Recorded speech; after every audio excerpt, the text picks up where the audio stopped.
Reklamo karon sa mga residente ug mga tricycle driver ang kakulang sa basurahan sa may pantalan sa Babak sa Samal Island. Kini ang balitang barangay ni Jandy Esteban.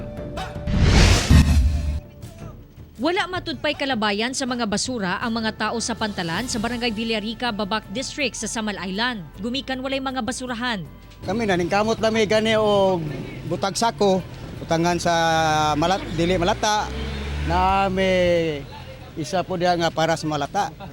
Kay og dili mi mo butang ana mahitabo nga mong basura malabay ra po sa dalan. Patagalaglabay kung way basuruhan nga makita, may mahitabo ana. Kung adunay basurahan, naibutang gyud sa kwan basurahan gyud. Gi-require gyud mi sa city nga magbutang mig transfer station. Sad to say nga di gyud mi kabutang.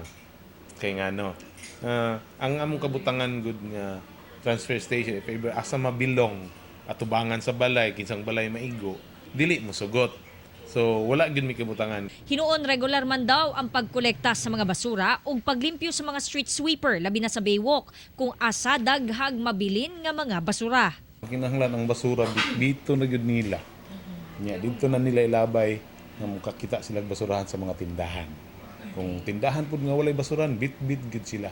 Mao gyud na gipakuan karon campaign gyud sa sentro.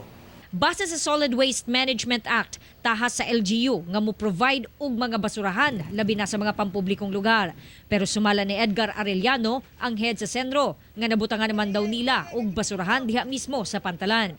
Dili daw dapat mahimong rason nga kung walay basurahan, magpataka na lang og labay ang mga tao kay pwede silang silutan kung masakpan ubos sa balaod. Kauban si Mel Colmenares sa kamera, ako si Jandy Esteban para sa One Mindanao.